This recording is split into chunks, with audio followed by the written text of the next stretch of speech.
Hey everybody, it's Mr. P again, and I'm coming to you with your e-learning lesson for Wednesday, April 29th, and we're continuing in the first section of our unit on electricity, which involves talking about electrical charge.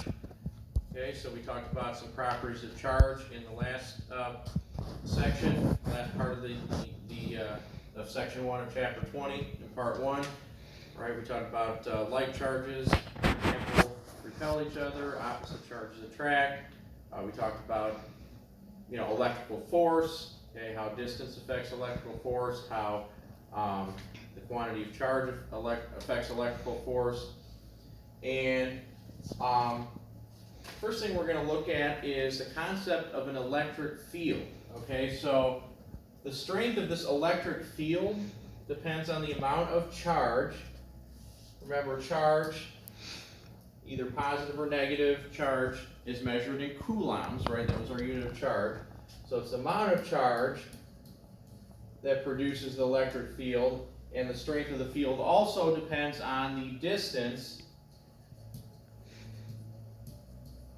we are from the charge. So the strength of the field depends on the amount of charge that produces the field and the distance from the charge. So basically how we define an electric field is the effect that an electric charge has on other charges in the space around it. Okay, so the effect that an electric charge has on other charges in the space around it, we call the electric field. So electric field exerts forces, okay, on any charged object that's placed in that electric field, whether that be positive or negative. Okay, so the force exerted by an electric field depends on the net charge of the object, the strength, okay, and the direction of the field at the object's position. Okay, so what direction are the forces acting? Okay, the strength of the electric field and the net charge determine how much force this electric field is exerting. So let's move up here.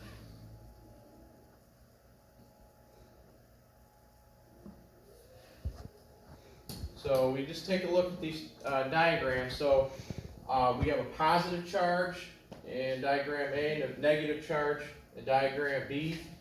So we can see that the field force, electric field force, the way it acts on a positive charge, so the arrow's pointing out from the positive charge, and then the direction of the field force on a negative charge points toward the negative charge.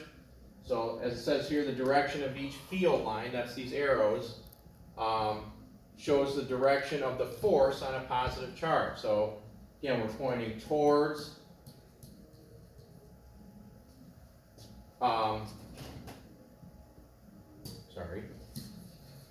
we point away from the positive charge, as I had said, and towards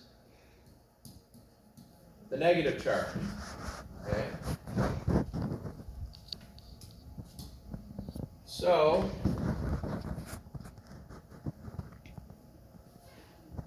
how is charge transferred? Okay, how is charge transferred? A few different ways.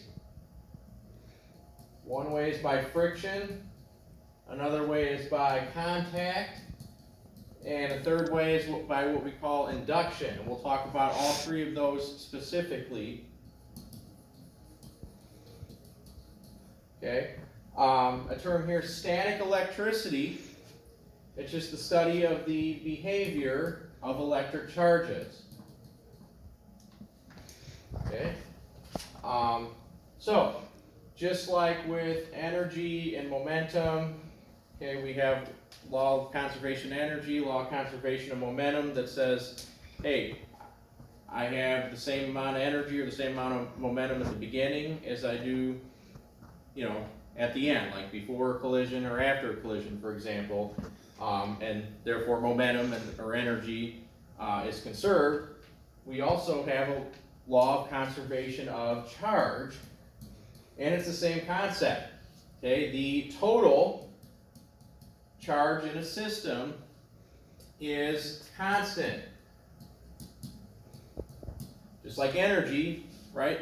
Energy can be converted from one form to another, but the total amount of energy always remains constant. Same thing here. Charge can be transferred, okay? But the law of conservation of charge says that the total amount of charge overall in the system remains constant, remains the same. That does not change. Okay? So, first way we can transfer charge we're going to look at is charging by friction. Okay, remember, friction is a contact force. We talked about that in the forces unit. So an example would be rubbing a balloon on your hair, and that causes charging by friction. Okay, what's happening here is electrons are moving. So electrons move from your hair to the balloon, okay, because the atoms of rubber have a greater attraction for electrons and atoms in hair. So the balloon picks up a net negative charge. Okay, so since the balloon gained more electrons, it makes sense that it would now have a negative charge. It picked up electrons from your hair.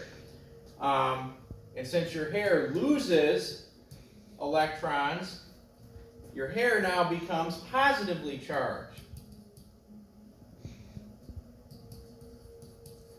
So if we can see in the diagram there, we can see that the hair is attracted to the balloon, and it makes sense. We said what's true about opposite charges? They attract. So since your hair is now positive and the balloon now has a net negative charge, the balloon would be attracted to your hair. So the negative charges in the balloon are attracted to the positive charge of your hair. Okay, remember, the balloon took electrons from your hair, became negatively charged. Since your hair lost electrons, it became positively charged. Remember, we talked in the last section about ions, right? Atoms that lose electrons become positively charged ions. Atoms that gain electrons become negatively charged ions. So let me just show you another diagram here of what's happening. So let's think of rubbing a balloon on a sweater. Okay, so we can see the positive and negative charges on the sweater, positive and negative charges on the balloon. So right now both are neutral. Okay, so they have the same amount of positive charge as they do negative charge. The balloon is neutral, the sweater is neutral. If I take the balloon, rub it on the sweater, what happened? Okay, the balloon, right, I strip electrons I strip positive charges or negative charges off of the sweater, and so now the balloon has a whole lot more negative charges than which of course the negative charges would be your electrons, right? So it has a whole lot more negative charge, a whole lot more electrons here, and since it has a net negative charge, and the sweater now has a net positive charge, right? Because it only has positive charges. It has no negative charge. So now the sweater has a net positive charge, the balloon has a net negative charge. If I let the balloon go, what's going to happen? It's going to stick to the sweater. Same thing that went on with the hair, right? So the balloon, strips electrons or negative charge off of the sweater, which makes the sweater have a net positive charge. The balloon now has a net negative charge, and the sweater and the balloon are now attracted, just like your hair, which is positively charged, is attracted to the balloon when you rub the balloon on your hair. Same sort of thing going on. Okay? So, again, that's a example of charging by friction. Another way to transfer charge is what we call charging by contact. So simply by touching something, transferring charges by touching. A Van de Graaff generator, so it's basically a charged sphere, okay, a sphere that holds charge. Okay, it builds a charge on a metal sphere, as you see here, and touching the sphere transfers charge by contact. And contact, simply just by touching it transfers charge. Okay? And so you can see your hair sticks up because now the charge that's transferred to your hair, basically your hair, all of your strands of hair, have like charge, and they're actually repelling from each other. So that's what makes your hair stand up. Okay, remember, because like charges repel. So that's kind of what's going on there. The third way the charge is transferred is by a process we call induction. Okay, so induction. So walking on a carpet, let's think you walk across the carpeted surface, it builds a charge on your body, so a negative charge, because when you're walking across the carpet, you're stripping electrons off the carpet, your body is picking up those electrons, your body's becoming more negatively charged. And that would be another example of charging by friction, okay? So initially, okay, the first step in induction, let's say we're walking across the carpet, we're getting charged by friction, by stripping electrons off the carpet with our feet. So next step in induction, the negative charge in your hand, what we call, so the negative charge in your hand repels electrons. So if we walk across the carpet and reach for a metal doorknob, okay, as we do that, the negative charge, we see the diagram here, so we see the negative charge repels the negative charges in the doorknob, right, because like charges repel. So what does it do with the positive charges? Right, it attracts them. So we see the positive charge, the negative charges repel, the positive charges move closer to the negative charge in your finger. So the doorknob, okay, the doorknob is still neutral, right? So we can see here it still has the same number of negative as positive charge, but the charge is moved, right? That's part of transferring charge by induction. We're not actually touching it, but just moving our finger close to it, the negative charges are repelled, positive charges move, right? Move closer to our negatively charged finger. All right, and so again, this is induction. Okay, it's a transfer of charge without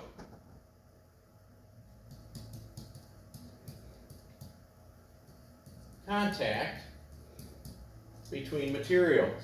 Okay, so when we transfer charge by induction, we're not actually touching. What we call induce a charge. Okay, so again, we walk across the carpet, we build a negative charge by stripping electrons off the carpet. So we now have a net negative charge. The negative charge in our hand repels electrons in the doorknob. It attracts the positive charge. Okay, and so let me just kind of show you kind of what happens here. So eventually, okay, we can see, so these guys rubbing his foot on the carpet, building up negative charge, and then goes to touch the doorknob, the negative charge creates what we call a static discharge. So notice, we're not actually touching the doorknob. So again, as we charge by friction, okay, we build up negative charge on our body. Again, the negative charge is attracted to the positive charge in the doorknob, and it creates what we call static discharge. We'll talk about that more in just a second. So, let's see here. Okay, so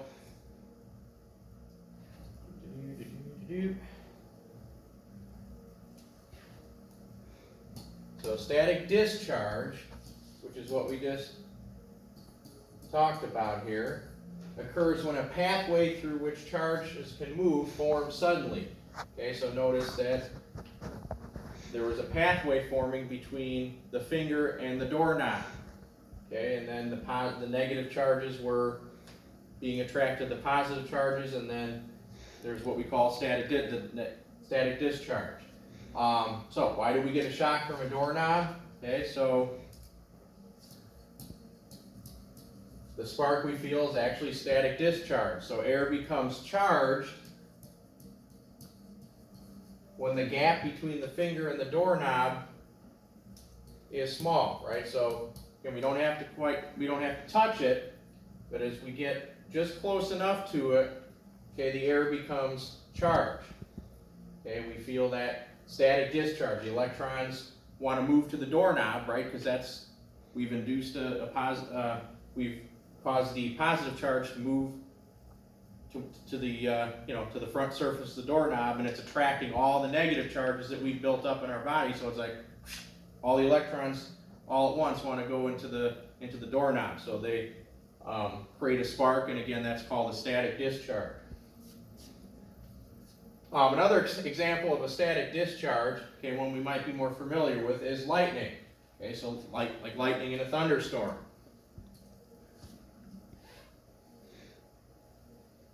So with lightning, okay, what happens is so charge can build up in a storm cloud from friction between moving air masses. Okay, and then negative charge in the lower part of a cloud induces. Okay, so part of the static discharge is, first we have to have an induced charge, right? Induction. So it induces a positive charge in the ground. Okay, so negative charge that's in the lower part of the cloud induces a positive charge. Okay, so just like when our finger moved towards the doorknob, the negative charge in our finger, right, induced a positive charge. Well, it induced the positive charges to move, to create a pathway between the positive and negative charges. So as the charge in the cloud increases, the force of attraction between charges in the cloud and charges in the ground increases. Okay, so eventually the air becomes charged, forming a pathway for electrons to travel from the cloud to the ground. So it's, again, same thing that's happening when we try to touch the doorknob. Okay, so the electrons that we built up, the negative charge that we built up, all of a sudden a pathway is formed, all that negative charge moves to the doorknob, right, where it's trying to get to the positive charge. Just like with the lightning. Okay, so the negative charge in the lower part of a cloud is going to induce a positive charge, because remember, opposite charges attract, and the negative charge wants to get to the positive charge. Okay, so that causes a static discharge. And I can show you a little diagram here. So we can see that negative charge here induces we can see all the positive charge, induces a positive charge, and then when they connect, there's a static discharge. Again, we got the negative charges in the cloud here, inducing a positive charge in the ground. Negative and positive charges attract, and we have that static discharge, just like with the doorknob. Okay, there's a pathway that's formed between the positive and negative charges. Okay, so that's all for now.